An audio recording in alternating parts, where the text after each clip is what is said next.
I never told my son about my $40,000 monthly salary, even though he always saw me living a modest life. One day, he invited me to dinner with his wife's parents, who were visiting from abroad. I decided to see how they would treat someone they believed was poor, so I chose to play the role of a humble and naive mother. But the moment I walked into that restaurant, everything changed. What happened that night shocked my daughter-in-law and her family in ways they never expected. And truthfully, they earned every bit of it. Let me explain how it all unfolded, and who I truly am. My son, Marcus, now 35, never knew the full truth about me. To him, I was just the woman who left early for work, came home exhausted, and made dinner from whatever was left in the fridge. Just an ordinary employee, maybe a secretary, nothing remarkable. I never corrected that image. I never told him that I earned $40,000 every month, or that I had been a senior executive at a multinational company for nearly 2 decades, negotiating million-dollar deals and making decisions that shaped thousands of lives. Why would I tell him? I never believed money was something to show off. I was raised in a time when dignity came from within, and silence held more value than empty talk. So I kept my success private. I stayed in the same modest apartment for years, carried the same leather handbag until it wore out, bought simple clothes from discount stores, cooked at home, saved diligently, invested wisely, and quietly built wealth. Because true power doesn't need to announce itself. True power observes. I was observing closely when Marcus called me that Tuesday afternoon. His voice sounded uneasy, the same nervous tone he used as a child when he had done something wrong. "Mom, I need a favor," he said. "Simone's parents are visiting from overseas. It's their first time here, and they want to meet you. We're having dinner on Saturday at a restaurant. Please come." Something about his tone unsettled me. It didn't sound like an invitation from a son, more like a request from someone hoping not to be embarrassed, someone desperate to make a good impression. "Do they know anything about me?" I asked calmly. There was silence. Then Marcus hesitated.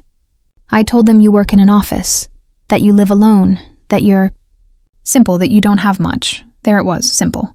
A word so small, yet heavy enough to define my entire existence in his eyes, as if I were a flaw he needed to apologize for. I took a long, steady breath. "Okay, Marcus," I said quietly. "I'll be there." When I hung up, I looked around my living room, old but cozy furniture, plain walls without expensive art, a small TV, nothing impressive. And at that moment, I decided that if my son saw me as a simple woman, then I would let him believe it. I decided that if my daughter-in-law's parents were ready to judge me, I'd give them exactly what they expected. A poor, naive woman struggling to survive. I wanted to see for myself how they treated someone who seemed to have nothing. Deep down, I suspected Simone and her family judged people by their wealth. And my instincts rarely fail me. When Saturday came, I dressed in the shabbiest clothes I owned. A wrinkled, gray, shapeless dress that looked like it came from a thrift store. Old, worn-out shoes and not a single piece of jewelry. I carried a faded canvas tote, tied my hair back into a messy ponytail, and looked in the mirror. The reflection staring back was that of a woman defeated by life. Plain, tired, invisible. Perfect. I called a taxi and gave the driver the address. A luxury restaurant in the city's most exclusive district. The kind of place where the menus don't list prices, and each table setting probably costs more than an average person's monthly pay. As we drove, I felt a strange mix of anticipation and sadness. Anticipation because I knew the moment of truth was near. Sadness because part of me still hoped to be wrong. I hoped they would be kind, that they'd look past appearances. But after 40 years in the corporate world, I knew exactly what awaited me. The taxi stopped in front of the restaurant, glowing warmly under elegant lights. The doorman in white gloves opened the door as well-dressed people walked in. I paid, stepped out, took a deep breath, and entered. There they were. Marcus stood by a long table near the window, dressed in a dark suit and white shirt. He looked nervous. Beside him was Simone, impeccable as always. A cream dress with gold details, matching heels, her hair perfectly straight. She wasn't looking at me. Her gaze was fixed toward the entrance, anxious and uneasy. Then I saw her parents, Veronica sat tall in an emerald green sequined dress, covered in jewelry, her dark hair neatly styled into a bun. Her beauty was cold and intimidating. Next to her sat Franklin, in a tailored gray suit and an oversized watch, his face stern. They looked like they'd stepped out of a luxury magazine. I walked toward them slowly, taking small, hesitant steps. Marcus noticed me first. His eyes widened, and I could see him swallow nervously. "Mom, you came," he said, trying to sound cheerful. "Of course, son," I replied with a soft, nervous smile. Simone gave me a quick kiss on the cheek, polite, but cold. "Mother-in-law, nice to see you," she said, though her tone suggested otherwise. Then she turned to her parents. "Dad, Mom, this is Marcus's mother." Veronica looked up and studied me. In that moment, her expression revealed everything: judgment, disdain, disappointment. Her eyes moved over my wrinkled dress and old shoes before she extended a cold, brief handshake. "A pleasure," she said. Franklin followed with a similar gesture, smiling politely but without warmth. I sat down at the far end of the table, the seat no one else wanted. No one helped me with my chair. No one asked if I was comfortable. A waiter arrived with elegant French menus. I opened mine and pretended not to understand. Veronica noticed. "Do you need help with the menu?" she asked, smiling thinly. "Yes, please. I don't recognize these words," I said quietly. She sighed and told the waiter, "Something simple, nothing too expensive. We don't want to overdo it." The words hung in the air like smoke. Franklin nodded. Marcus looked away. Simone fidgeted with her napkin. Then Veronica began to talk about their trip from abroad, their expensive hotel, their rented luxury car. She mentioned shopping, casually saying, "We only bought a few things, nothing major, just a few thousand." She kept glancing at me, waiting for me to be impressed. I simply nodded. "How nice," she smiled proudly. "We've always managed money wisely. We worked hard, invested smartly. Now we own properties in 3 countries. Franklin runs several businesses and I manage our investments." Then she asked, sweetly but with venom beneath the tone, "And you, what do you do, Ara?" "I work in an office," I said, lowering my gaze. "Mostly paperwork, filing, small tasks." Veronica exchanged a look with her husband. "Ah, administrative work. That's fine, honest work. All jobs are respectable, right?" "Of course," I replied. The food arrived, massive plates with tiny servings, each dish arranged like a piece of art. Veronica delicately cut her steak. $80, she said proudly. "But it's worth it. Quality should always come first," I nodded politely. "You're right."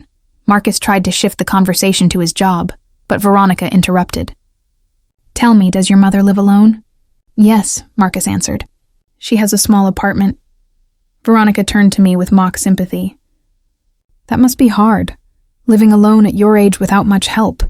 Does your salary cover everything?" I felt the trap closing in but remained calm. "I manage.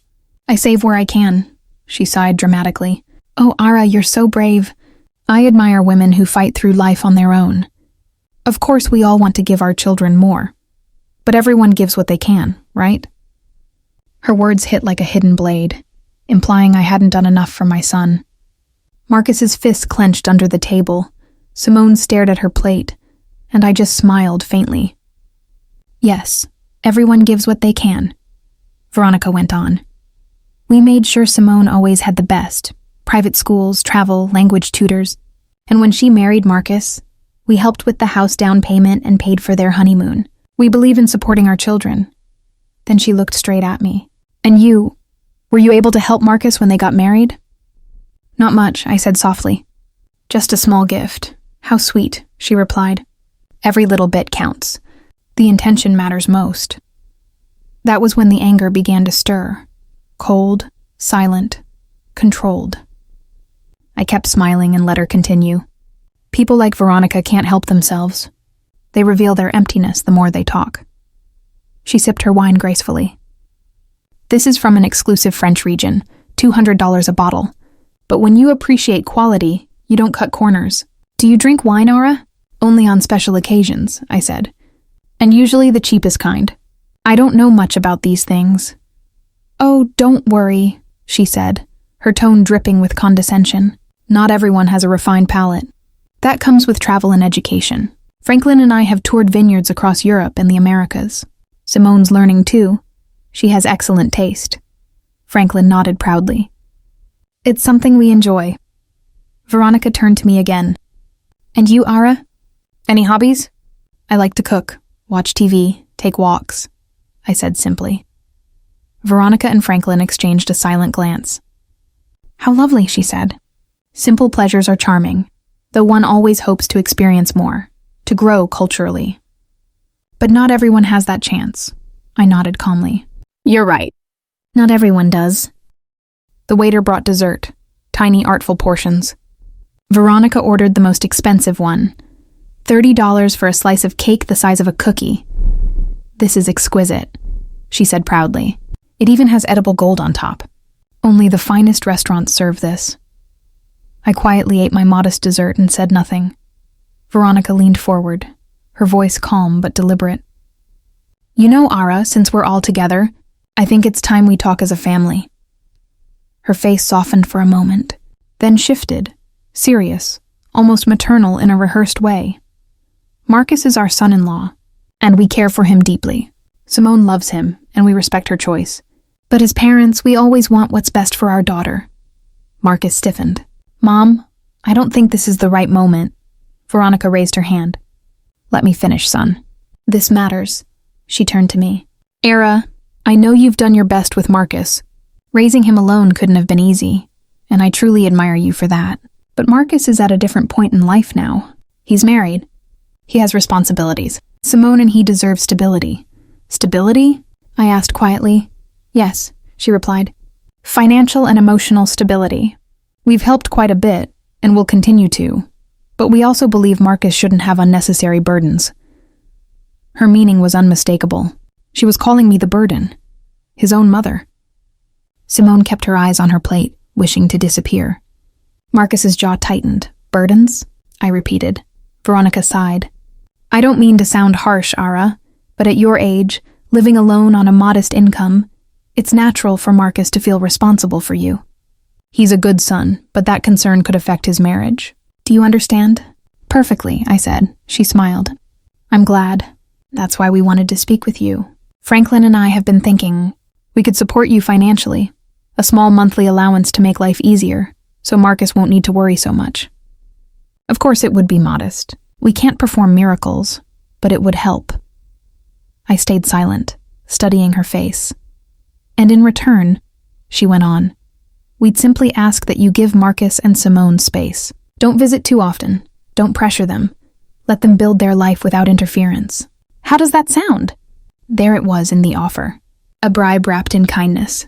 They wanted to buy my absence, pay me to quietly fade from my son's life, to stop being a reminder of their discomfort. Marcus suddenly burst out. Mom, that's enough. You don't have to. Veronica cut him off. Marcus, calm down. We're just having an adult conversation. Your mother understands, right? I lifted my napkin, dabbed my lips, took a slow sip of water and let the silence linger. Every eye turned toward me. Veronica expectant, Franklin smug, Simone ashamed, Marcus tense. Then I spoke. My voice no longer trembled. It was steady, clear, and cool. That's quite an offer, Veronica. Very generous of you. Veronica's face brightened. I'm glad you see it that way, I nodded. But I do have a few questions, just to be clear. She blinked. Of course, ask away. I leaned forward slightly. How much exactly is this modest allowance? She hesitated. We were thinking around $500, maybe $700, depending. I see, I said. So $700 a month for me to disappear from my son's life. Veronica frowned. I wouldn't phrase it like that.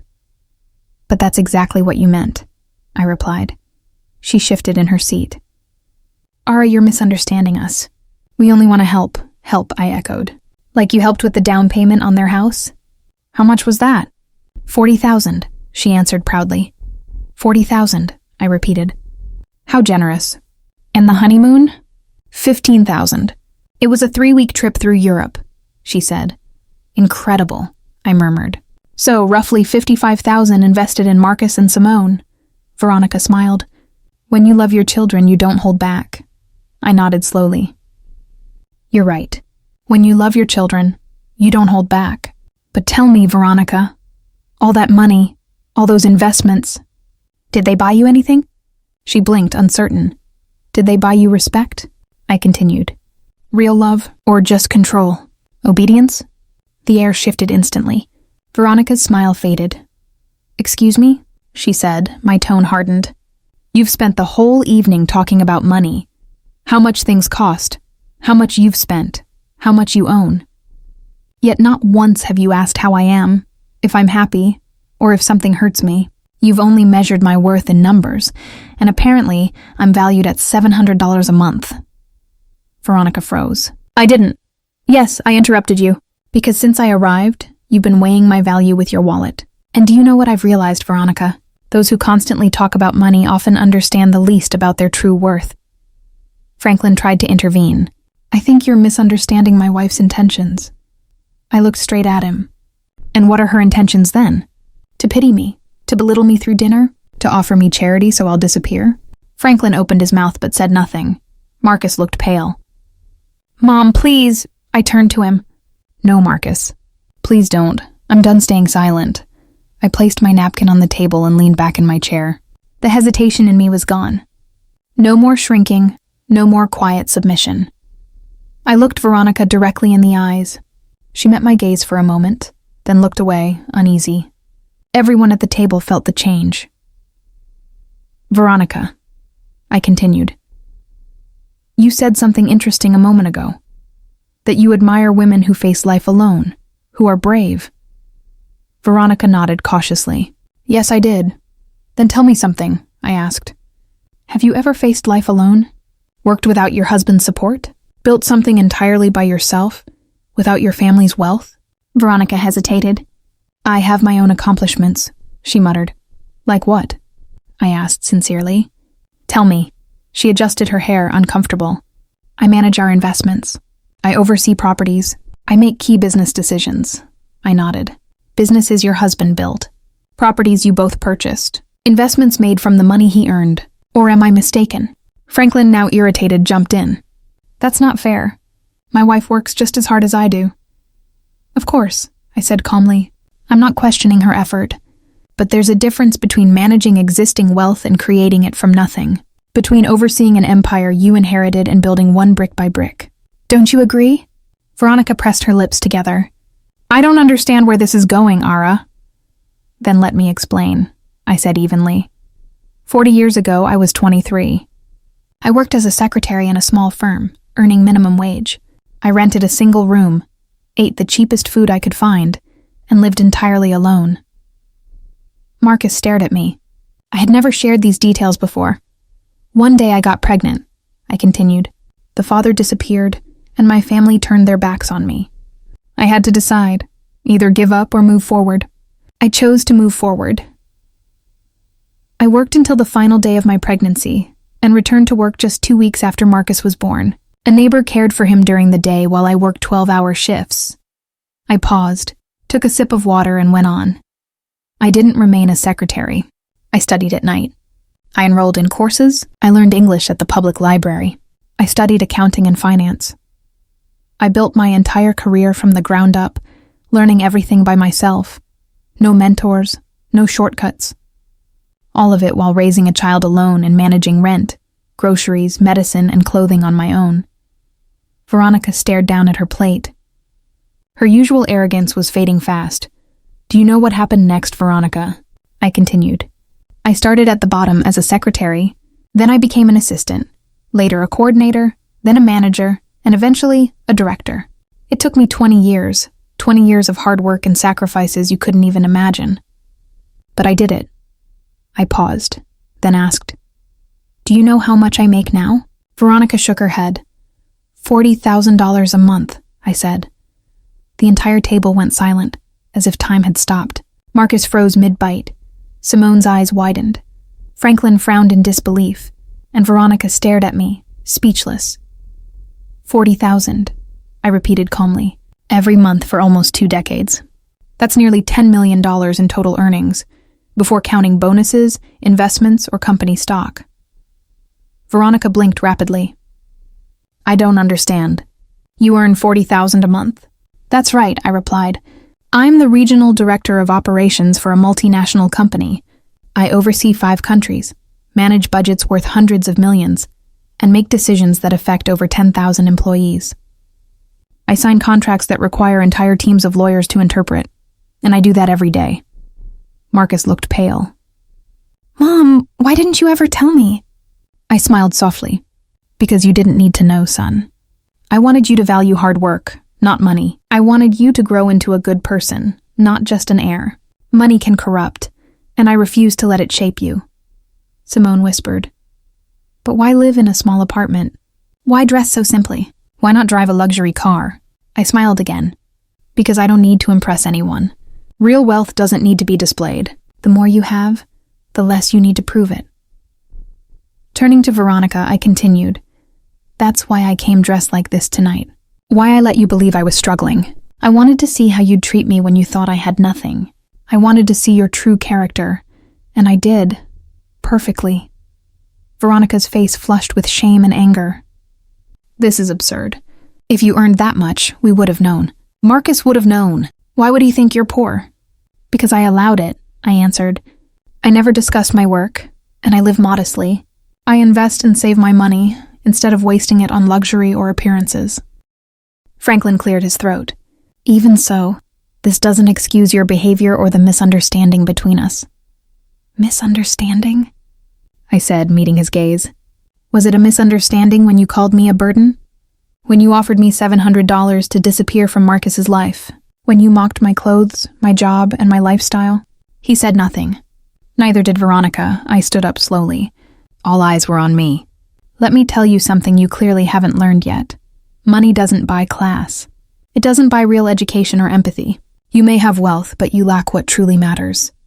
Veronica rose, furious. And you think you have it? You who lied to us and made us look like fools? I didn't make you look like fools, I said coldly. You did that yourselves.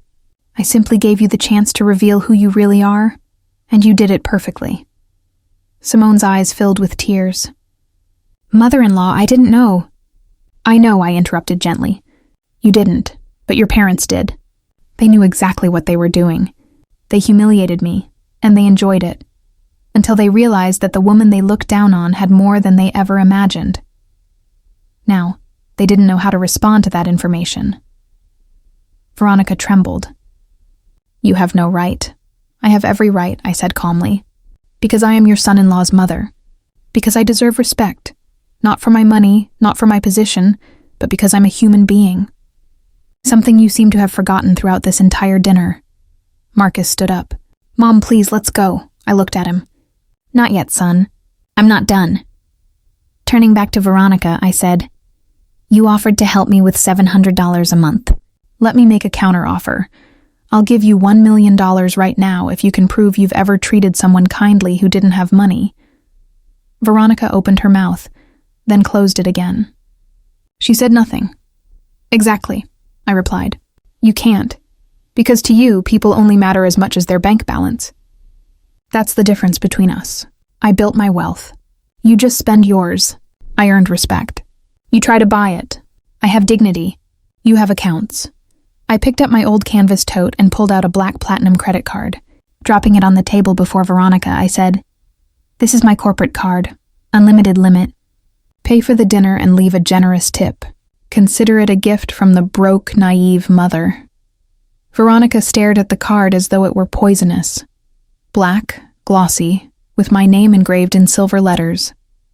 Aller Sterling, Regional Director. Her hand trembled as she picked it up. She turned it over, examined it, then met my gaze. The superiority in her eyes was gone, replaced by something unexpected. Fear. I don't need your money, she said, voice trembling. I know, I replied. But I didn't need your pity either. Yet you offered it all through dinner. Take this as a lesson in courtesy. Something you apparently didn't learn from all your travels through Europe. Franklin struck the table lightly. Enough! This is getting out of hand. You're being disrespectful. Respect, I repeated. How interesting that you use that word now. Where was your respect when your wife questioned whether my salary was enough to survive? Where was it when she implied I was a burden to my son? Or when she offered to pay me off to disappear? Franklin clenched his jaw. Veronica only wanted to help. No, I corrected him. She wanted control. She wanted to make sure her daughter's image stayed perfect, by removing what she saw as a weak link. But she chose the wrong link. I looked at Simone.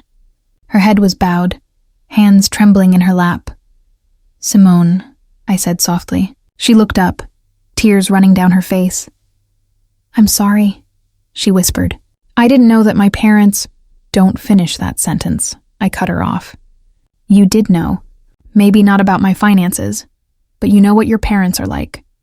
How they treat those they think are beneath them. And you did nothing to stop it. Simone sobbed. I wanted to speak up, but they're my parents. I know, I said. And Marcus is my son, yet I let him make his own choices. His life, his marriage, his path. Because real love gives freedom, not control. Not money, not manipulation. Marcus stepped closer. Mom, forgive me. For not asking, for assuming, for thinking wrongly about you. His voice broke. I hugged him. You don't need to apologize, son. I did what I did for a reason, to teach you independence, to make you value what truly matters, not depend on my money, but build your own life. But you made me feel I had to protect you. I thought I had to take care of you.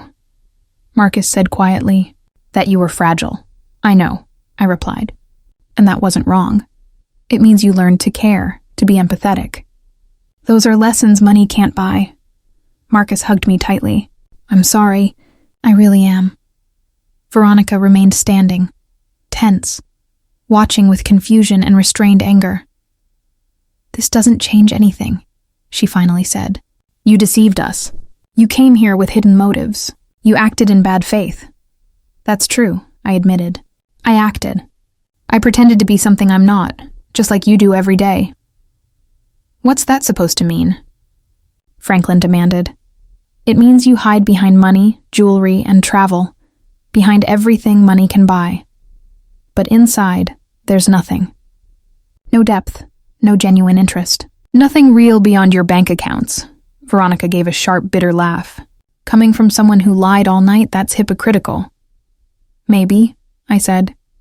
But my lie revealed the truth, your truth, and now you can't hide it.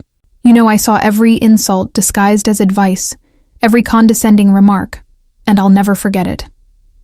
A waiter approached cautiously. Excuse me, would you like anything else?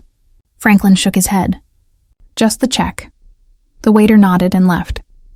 Veronica sat down, defeated. Her posture had changed, no longer proud or graceful, but that of someone who'd lost something far greater than money. Power. Ara, she said quietly, voice softer now. I don't want this to destroy the relationship between our families. Marcus and Simone love each other. They have a future together. We can't let this what? I interrupted. Expose what you truly think? It's too late for that, Veronica. The damage is done. But we can fix it, she insisted. We can start over. No, I said firmly. We can't. Because now I know who you are. And you know who I am. That truth can't be erased with polite words or fake smiles. You treated me like I was nothing. And you did it because you thought you could. Franklin cleared his throat. You were the one who came here lying. You created this mess. You're right, I said. I started this because I needed to know the truth. To confirm what I already suspected, that you are not good people. I looked at them calmly and said, money doesn't make anyone superior. You're exactly the kind of people who look down on others for not having what you do. Veronica wiped a tear. We're not bad people, she said quietly. Maybe not, I replied, but you're certainly not good either. And there's a big difference between the two. The waiter returned with the bill and placed it in the center of the table. No one moved. Veronica glanced at my black card still in her hands, then looked up at me. I'm not using your card, she said firmly. We'll pay for ourselves as we always do. Perfect, I replied. Then keep it as a souvenir. A reminder that not everything is as it seems, and that the woman you dismissed all evening has far more than you imagine. And I don't just mean money. Veronica placed the card back on the table. I don't want it. And I don't want your lecture either. I pushed it toward her again. Keep it anyway. Something tells me you'll need it. One day you'll meet someone like me, someone who downplays who they are, and you'll make the same mistake again. Because people like you rarely learn. Franklin pulled out his wallet, taking out several gleaming gold credit cards. He selected one and placed it on the bill. The waiter collected it and walked away. Silence filled the table, tense, heavy, suffocating. Simone quietly wiped her eyes. Marcus held my hand. Veronica stared blankly at the wall, while Franklin scrolled through his phone to avoid looking at anyone. Moments later, the waiter returned. Sir, your card was declined. Franklin's head snapped up. Declined? That's impossible, the waiter repeated. Declined. Do you have another form of payment? Franklin flushed red. That card has an enormous limit. There must be some system error. The waiter shrugged. I can try again if you'd like. Franklin handed him another card, his irritation barely contained. Veronica leaned toward him nervously. What's happening? I don't know, he said, voice tight. Probably a bank issue. Maybe they froze it for security. That happens when you travel. I nodded sympathetically. Of course. These things happen. How inconvenient. The waiter soon returned again. I'm sorry, sir. This one was also declined. Franklin pushed back his chair angrily. This is ridiculous. I'll call the bank. He stormed out. Veronica stayed seated, her face pale with humiliation. This has never happened to us, she whispered. Never. What unfortunate timing, I said calmly. Marcus glanced at the check. Mom, I can... No, I interrupted. You're not paying a cent. I pulled out my old leather wallet and took out a transparent metal card, one that less than 1% of people in the world own. I placed it on the table before Veronica. Her eyes widened instantly. That's a Centurion card. That's right, I said. American Express invitation only. Minimum annual spend of $250,000 and a $5,000 yearly fee, just for holding it, with privileges you probably couldn't imagine. Veronica said nothing. The waiter took the card reverently and returned in under 2 minutes. Thank you, Miss Sterling. The payment went through. Would you like a receipt? That won't be necessary, I replied. As he left, Veronica kept staring at the empty spot where the card had been. I stood, gathered my bag and wallet, and looked at her one last time. Dinner was excellent.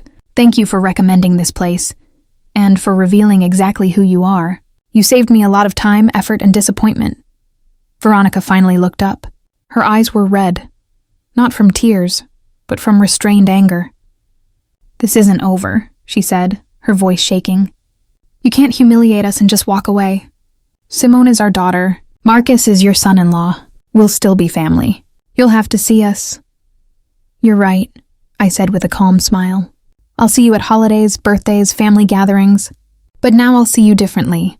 I won't wonder what you think of me. I already know. And you'll know that I know. You'll carry that every time we meet. Every time you force a smile, you'll remember tonight. Franklin returned, pale, phone still in hand.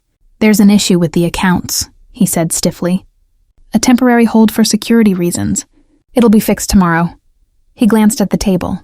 Did you already pay? Yes, Veronica said quietly without looking up. She paid, Franklin said softly, eyes on me. His pride was gone. Thank you. You're welcome, I said smoothly. That's what family is for, helping each other out. Especially when someone needs a small allowance. Say, $700, or in this case, $800, the cost of tonight's dinner. Franklin shut his eyes, humiliated. Veronica's fist tightened under the table. She sat quietly, her hands resting on her lap. Marcus approached her gently. Mom, let's go, please.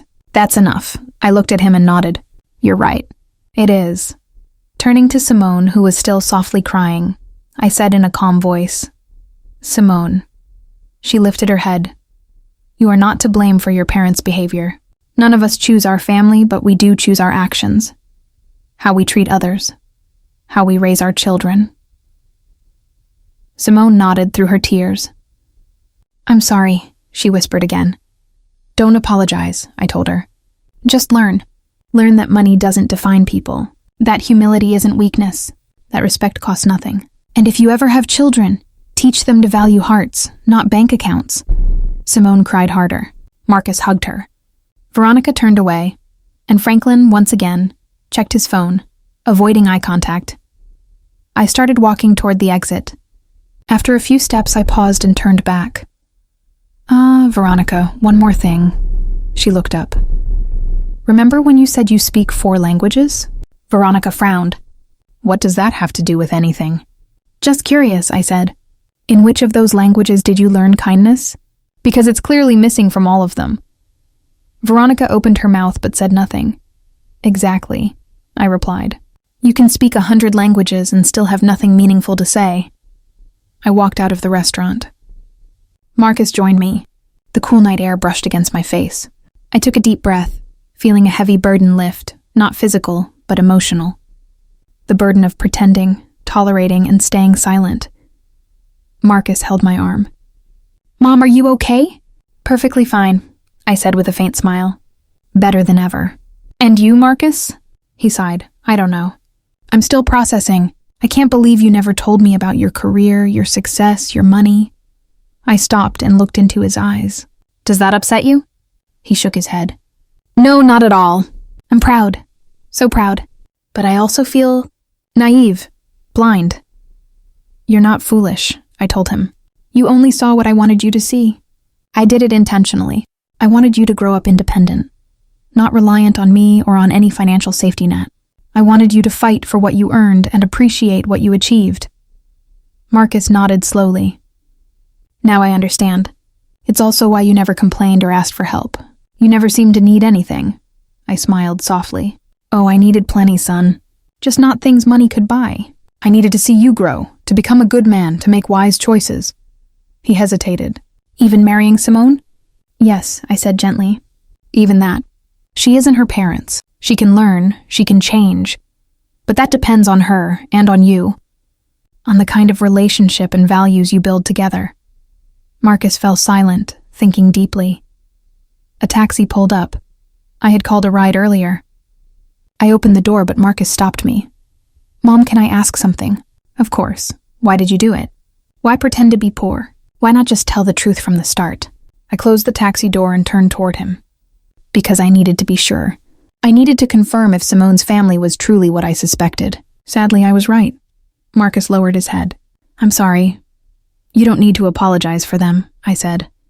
"But you do need to decide what kind of husband and father you want to be someday." "What do you mean?" He asked. "You've just witnessed 2 different ways of handling wealth and power. Your in-laws use it to control and belittle others. I use it to stay free, to help quietly, to live peacefully. You must choose which path to follow." Marcus nodded thoughtfully. "I understand." I opened the taxi door again and got in. As I rolled down the window, he stepped closer. "Mom, one last question. Will you ever forgive Veronica and Franklin?" I paused. "Forgiving doesn't mean forgetting," I said. "And it doesn't mean allowing it again. Maybe one day I'll forgive them. When they truly change, when they start seeing people as people, not as numbers. Until then, I'll be polite but distant." "And me?" Marcus asked softly. "Do you forgive me? For not asking, for assuming, for letting this dinner happen?" I smiled kindly. "There's nothing to forgive. You did what you thought was right, wanting both families to meet. That was beautiful. What happened afterward wasn't your fault. It was theirs, and maybe a little mine, because I decided to play along with their game." Marcus smiled faintly. "You won." "I did," I said, nodding. "But it doesn't feel like victory. It feels like sadness, confirming what I didn't want to believe. That some people never change. That money can't fix broken families. That no wealth fills emotional emptiness." The taxi driver cleared his throat. "Ma'am, should we go?" "Yes," I said. One moment, I looked at Marcus one last time. "Go to Simone. Talk to her. Listen, support, and be honest. Tell her how tonight made you feel and what you expect from her family and from her. Because if you don't set boundaries now, this will repeat itself." "I will," Marcus promised. "I love you, Mom. And I mean it more than ever, now that I know who you truly are. You're amazing, I smiled. I love you too, son. Always. No matter how much or how little I have. Because love has no price. And that's something Veronica and Franklin will never understand. Marcus stepped back. I nodded to the driver. We can go. The taxi moved forward. I looked out the window and saw Marcus walking toward the restaurant again. Shoulders low, deep in thought. He was likely going to find Simone, to face her parents, to have the hard conversations. And I felt proud, because that meant he was growing. He was learning. He was choosing to be better than what he'd seen. The city lights blurred past as the taxi drove through the quiet streets. I closed my eyes, replaying every moment, every look, every word. For a second I wondered if I'd gone too far, if I'd been too harsh. But then I remembered every insult wrapped in politeness, every look of contempt, and I knew I hadn't. I had only been honest. The taxi glided through the near-empty streets.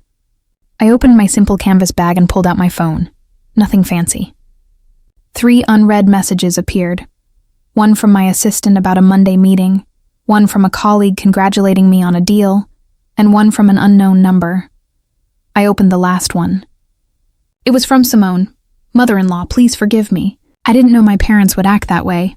I'm ashamed. I need to talk to you, please. I stared at the message for a long moment.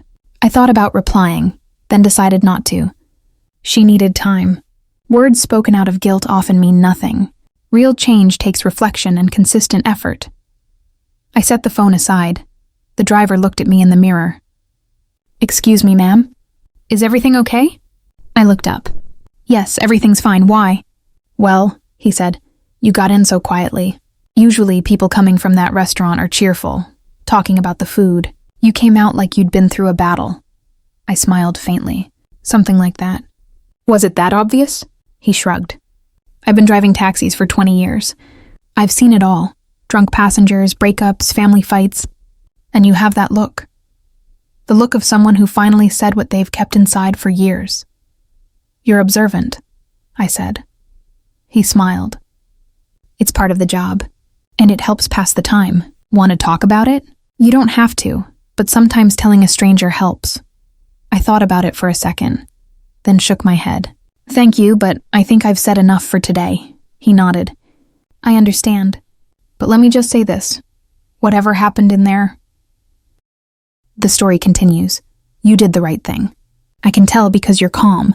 You're not crying or shouting. You're thinking clearly. That means you've spoken your truth. And truth always brings a sense of peace, even when it hurts. His words surprised me. He was an older man, around 60, with gray hair and rough hands. A simple man, much like the one I was pretending to be. Do you believe in the truth? I asked him. I believe in honesty, he replied. Not always in the absolute truth, because truth shifts depending on who tells it.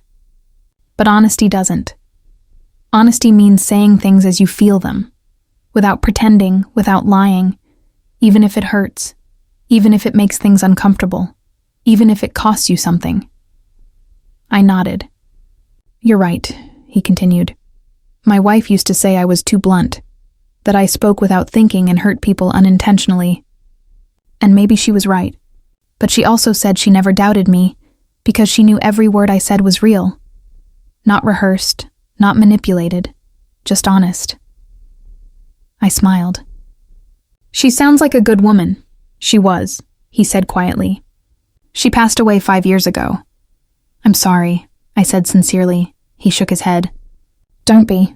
We had 40 years together, 40 years of honesty, arguments, forgiveness, laughter, and tears. Not once did I go to bed wondering what she really thought. She always spoke her mind, and so did I. That's a gift. You're right, I murmured. It is a gift. The taxi stopped at a red light. Can I ask you something personal? The driver said, Of course. Are you rich? The question caught me off guard. Not because of what he asked, but because of how directly he asked it. Why do you ask? Because I picked you up from a restaurant that charges $1,000 a person, he said. Yet you're dressed like someone who shops at discount stores. Your shoes are worn, your bag's old, but you speak like an executive.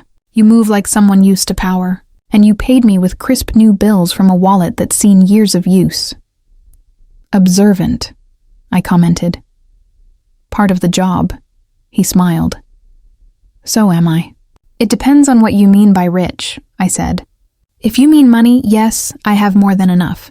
If you mean happiness, I have peace, good health, a son I adore, and work I love. That makes me rich in more ways than one. He nodded with a faint smile. I thought so. Truly wealthy people never feel the need to prove it. The light turned green, and we moved forward. What happened in that restaurant? He asked. If you don't mind me asking. I pretended to be poor, I said, to see how they'd treat me. He laughed loudly. That's genius. So, how did they treat you? Like I didn't matter, I said flatly. They looked down on me, offered fake smiles, treated me as if I were invisible, less than human. His laughter faded. I'm sorry. It hurt a little, I admitted. But it also confirmed what I suspected, that they weren't the kind of people I wanted in my life. They didn't deserve my respect, and now they know who I really am, and they'll have to live with that. The driver gave a soft whistle. That must have been something. It was, I said with a small smile. It really was. We reached my building, an old middle-class apartment. Nothing fancy, but safe and comfortable. You live here? He asked, surprised. I do, I said. He shook his head in disbelief. You're different. Most wealthy people move to gated buildings with guards, gyms, and pools. You live like an ordinary person. I am an ordinary person, I replied. I just happen to have more money. That doesn't make me better. Money is a tool, not who I am. He smiled. If more people thought like that, the world would be a much better place. I reached for my wallet. How much do I owe you? I asked. $30, he said. I handed him a $100 bill. Ma'am, that's too much, he protested. It's not, I replied. You listened to me. You gave me clarity. You reminded me that good people still exist. That's worth more than $70. He carefully accepted the bill. Thank you, truly. Thank you, I answered. And take care of that honesty. It's rare and precious. Don't lose it. I won't, he promised. I stepped out of the taxi and closed the door. A moment later, he rolled down his window. Ma'am, he said, one more thing. Whatever happened tonight, don't regret it. Don't feel sorry. People like you, those who speak the truth, even when it's uncomfortable, are the ones who slowly change the world, one conversation at a time. I smiled. Thank you. I'll remember that. As his taxi disappeared down the street, I stood before my building, glancing up at my 5th-floor window. Dark. Silent, waiting, I entered, climbing the stairs instead of using the elevator, as I always did. It helped me stay active. At my door, I pulled out the same set of keys I'd carried for 15 years. Inside, the apartment greeted me with its familiar stillness. I turned on the light. Everything was just as I left it. The modest living room, the compact kitchen, the mismatched dining chairs, the plain walls. Yet I felt peace. This space was mine, honestly mine. Not made to impress or to please anyone, just a home where I could exist without pretending. I slipped off my worn shoes, traded my wrinkled gray dress for my soft old pajamas, and brewed some tea. I sat on the couch, turned on the TV, only news, nothing worth watching, so I turned it off. Silence filled the room. I sat there thinking, processing, feeling, and for the first time in many years, I felt free. Free from pretending. Free from silence, free from tolerating, free from being less than who I was. That night, I hadn't just confronted Veronica and Franklin. I had freed myself. Freed from expectations, from judgment, from the pressure to hide who I was. That freedom was priceless, worth more than any balance in my bank account. My phone vibrated. A message from Marcus. Mom, did you get home safely? I smiled. Yes, son, I typed back. I'm home and resting. His reply came instantly. I love you. Thank you for being you, for teaching me, for never giving up. I closed my eyes. A tear escaped, not from sadness, but from love, relief, and gratitude. I love you too. Always, I wrote back. Setting the phone aside, I sipped my tea and looked around my simple apartment. my sanctuary, my truth. I smiled. Because in the end, it didn't matter how much money I earned or how far I'd gone in life. What truly mattered was this peace, this honesty, this moment of being real. The next morning, I woke up early as usual. 40 years of work had trained my body to rise with the sun, even on Sundays. I made strong black coffee and sat by the window, watching the city come alive. Vendors opening stalls, people hurrying along, life moving on, indifferent to anyone's personal struggles. My phone rang. Marcus. Good morning. Son, I greeted. His voice sounded weary. Mom, I need to talk to you. Did something happen? I asked. A lot, he sighed. Last night, Simone and I talked for hours, with her parents too. It was intense. I took a slow sip of coffee. Tell me, he exhaled deeply. After you left, I went back to the restaurant. Veronica and Franklin were still there, waiting for their cards to work. It was humiliating for them. Simone was in tears, and I was angrier than I've been in years. I waited silently as he continued. I told them everything, how ashamed I was, how they treated you terribly, how their behavior was unacceptable. I told them I'd never tolerate that again. And what did they say? I asked. At first, Veronica tried to defend herself, he said. She claimed they only wanted to protect Simone, to make sure I had a stable life, that their intentions weren't bad. Franklin insisted I was overreacting, that it was just a normal dinner, that your reaction was exaggerated. I gripped my coffee mug tightly. Typical. Marcus continued. Then Simone spoke. She told her parents they were wrong, that they had been harsh, that she'd noticed every comment, every look, every hidden insult, and that she was ashamed to be their daughter in that moment. His voice trembled. I'd never seen Simone confront her parents like that before, he said. I smiled faintly. That's a good sign. It means she's waking up. Veronica lost control, Marcus went on. She started yelling that Simone was ungrateful, that they had sacrificed everything for her, given her the best life, and she had no right to judge them. Franklin supported her, saying you had manipulated us and orchestrated everything to make them look bad. I let out a dry laugh. Of course, always my fault. That's what angered them most, Marcus said. I told them they were right, that you had planned everything, but that they fell into the trap, because that's who they truly are. Because they really do treat people they see as inferior badly. You just gave them the chance to show it, and they did perfectly. Well said, I murmured. Thanks, he replied softly. I learned it from you. There was a brief silence before he continued. Mom, I made a decision last night. Simone and I are going to set boundaries with her parents. We won't cut ties, but we'll make things clear. No more comments about money, no comparisons, no attempts to control our lives. If they can't respect that, they'll have to face the consequences. And did they accept that? I asked. No, he said. They left furious, called us ungrateful, warned we'd regret it someday. Franklin said he'd rethink his will. Veronica said Simone had chosen the wrong family. I shook my head. Emotional blackmail. The last refuge of people with no real arguments. Exactly, Marcus said. But it didn't work. Simone stood her ground, and so did I. They walked out of the restaurant without saying goodbye, without even looking back. Honestly, Mom, I felt relief, like a huge weight had been lifted. That's because it was, I told him. You've freed yourself from living under their expectations and control. Now you can build your own life, not the one they dictate. Thank you, Mom, Marcus said, voice filled with emotion, for what you did last night. I know it wasn't easy or comfortable, but we needed to see it, to see who they really are. Simone needed to see there's another way to live, one that's honest and real. You're welcome, son, I said gently. I just did what I believed was right. There's something else, Marcus added. Simone wants to see you. She wants to apologize in person, not as a daughter-in-law trying to look good, but as a woman who wants to learn. What do you think? I thought for a moment. Tell her she can come, but not today.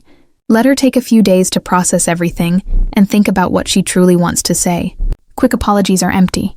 The real ones take time. I'll tell her, Marcus promised. Mom, one more thing. How are you doing after all this? How do you feel? I looked out the window. The sun was fully up. The day had begun. I'm well, I said. Better than well. I'm at peace because I finally said what needed to be said. And I don't regret a thing. I'm glad to hear that, Marcus said. I love you. I love you too. Rest. I'll see you soon. After hanging up, I finished my coffee and stood. I decided to do something I hadn't done in years.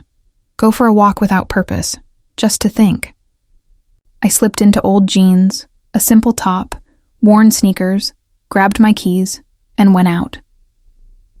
The streets were full of life, families strolling, kids running, couples holding hands, vendors calling out. The air smelled of fresh bread. I passed through a nearby park, sat on a bench, and watched people go by. I realized most of them probably didn't have much. They lived modestly, worked hard, struggled, yet they smiled, embraced, and enjoyed the moment. Then I thought of Veronica and Franklin, all their wealth, homes, trips, and jewelry. Were they happy?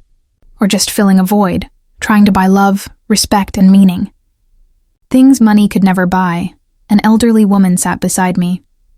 Good morning, she said kindly. Good morning, I replied. Beautiful day, isn't it?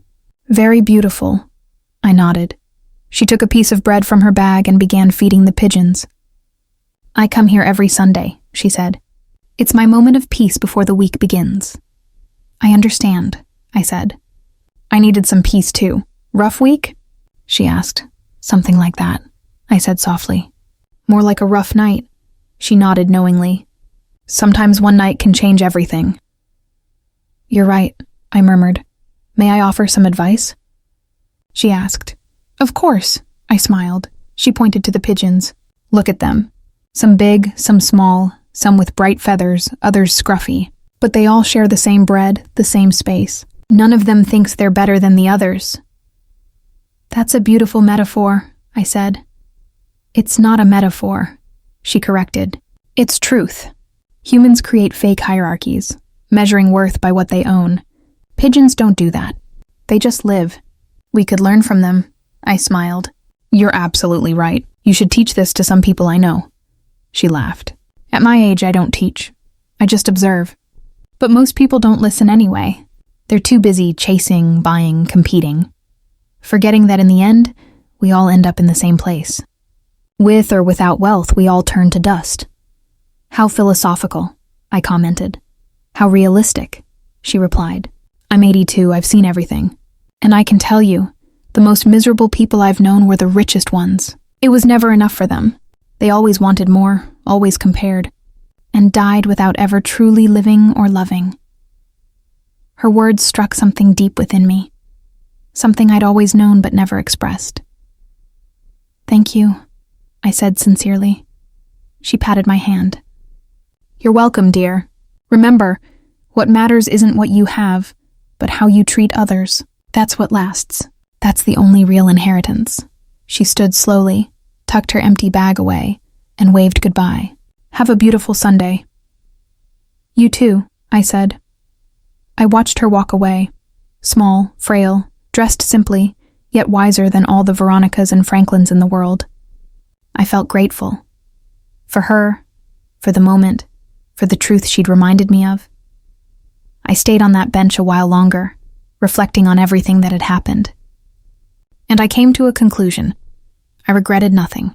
Every word, every action was necessary. It was freeing. It was honest. And honesty, even when painful, is always the right choice. 3 days later, Simone knocked on my door. 3 days of silence, thought, and reflection. When I heard the bell that Wednesday afternoon, I knew it was her. I opened the door. There she was, no makeup, hair in a simple ponytail, wearing jeans and a plain top, no jewelry or heels. She looked vulnerable, real, so different from the woman at the restaurant. Mother-in-law, she said softly. May I come in? I stepped aside. Of course. She entered slowly, glancing around my modest living room. The old furniture, bare walls. She sat where I pointed, and I sat across from her, waiting quietly for her to speak. "I don't know where to start," she said at last. "Start wherever you're ready," I replied. She took a deep breath.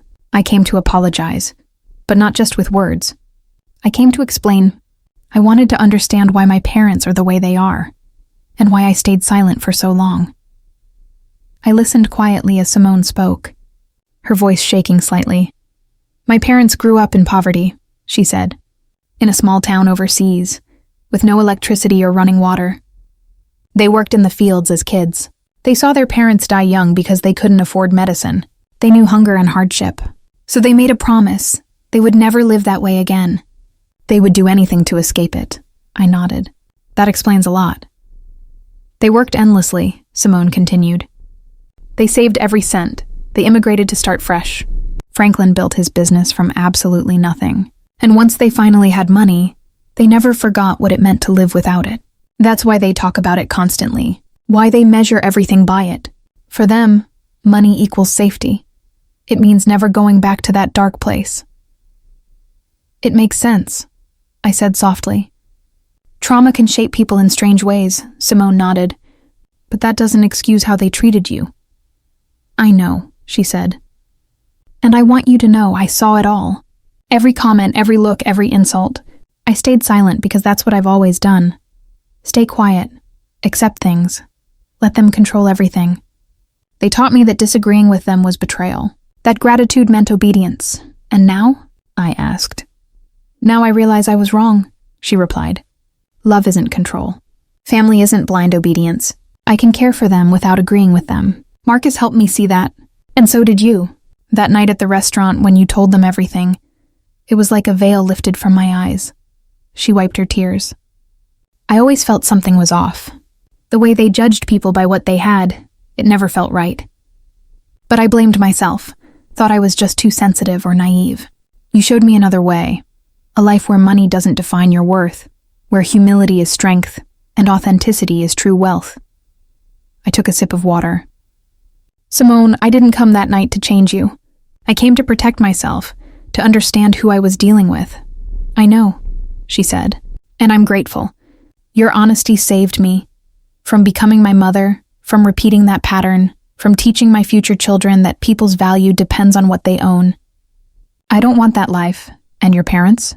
I asked. Simone sighed. "They're angry, hurt, embarrassed. Veronica hasn't spoken to me in days. Franklin texted me, saying I'd let him down, that I'd chosen outsiders over my own family. He warned I'd regret it someday." She paused, then said quietly, "But the strange thing is, I don't feel guilty. I feel free." "That's good," I said. "It means you made the right choice," she nodded. "Marcus and I set boundaries. We told them they're welcome in our lives only if they respect us, our choices, our independence. If they stop trying to manipulate us with money or guilt, and if they can't, they'll have to accept a distant relationship." "How did they react?" I asked. "Badly," she admitted. "Veronica said we're ungrateful, that she sacrificed everything for me. Franklin threatened to disinherit me, as if money were the only thing that tied us together. That's when I realized. They truly believe their worth lies in their wealth." "That's sad," I said quietly. "Very sad," Simone agreed. "They have so much yet enjoy nothing. They just collect, compete, show off, but never ask themselves if they're happy, if they have peace, if they truly connect with anyone. They count properties instead of blessings, and it leaves them empty." After a moment, she looked at me with determination. "Mother-in-law, I want to ask you something." "Of course," I said. "I want to learn from you. Teach me how to live with dignity, how to be wealthy without needing to prove it, how to find calm in chaos, how to be strong without cruelty. That night I saw something in you I never saw in my parents. Real class, quiet power." "You didn't need to shout to be heard," I smiled gently. "Simone, I can't teach you that. You learn it through life, by trying, failing, and rising again. All I can do is share my experiences and tell you the truth. It's not an easy road. You'll face judgment and misunderstanding. But if you stay true to your values, you'll find peace. And that peace is worth more than any amount of money." "I want that," Simone said. I want to change, not just for Marcus, but for myself. I deserve to live without constant pressure, without needing to impress, without fear of not being enough. Then start, I told her. But don't rush. Take small steps. Question your habits, your spending, your reasons. Before every decision, ask yourself, is this for me or for others? Does this bring me peace or just the appearance of it? Simone asked quietly, taking mental notes as I spoke. And my parents, she continued. Do you think they'll ever change? I looked at her honestly. I don't know. Change starts with recognizing there's a problem, and they don't believe they have one. In their minds, the world is wrong, people are ungrateful, and they're the victims. Until they see things differently, change isn't possible. But you can change, Simone. You can end the cycle. I will, she promised softly. With Marcus's support, and hopefully with your guidance too. You don't need my guidance, I said gently. You already have everything you need. That inner voice that tells you what's right and what's wrong. Listen to it. It's the voice you've ignored for years, trying to please your parents. Trust it. Follow it. Simone wiped away her tears. Thank you, mother-in-law, for your patience, honesty, and for never giving up on us. There's nothing to thank me for, I replied. Just promise me one thing. When you have children, teach them to value people, not their price. Teach them empathy, humility, and kindness. The things money can't buy but mean everything, I promise, Simone said firmly. With all my heart. We hugged then, a real, genuine embrace. No pretense, no distance. Just two women connecting as human beings. An hour later, Simone left. Lighter, freer, hope shining in her eyes. I closed the door behind her, sat on the sofa, and looked around my modest apartment. A smile formed. This was enough. This was everything. A space built on honesty, an authentic life, and real relationships. I never needed more. My phone buzzed. A message from Marcus. Mom, Simone told me about her visit. Thank you for welcoming her, for listening, and for giving her a chance. I love you more than words can say. I typed back simply, I love you too, son. Always. Setting my phone aside, I sat by the window and watched the sunset color the sky in orange and pink hues. In that peaceful moment, I understood something deeply true. Real wealth isn't about what you own. It's about how much you appreciate what you have, how much peace you feel, and how many genuine people surround you. It's about looking in the mirror and being proud of who you've become. Veronica and Franklin had millions, but I had peace, authenticity, and pure love for my son. And that made me far richer than they could ever be. I never pretended to be poor again. I didn't need to. I had learned what truly mattered, seen what I needed to see, and freed myself from what no longer served me. Veronica and Franklin remained the same, wealthy in money, poor in spirit. But that was no longer my concern. I had spoken my truth, set my boundaries, and protected my peace. For the first time in years, I didn't have to pretend to be anyone else.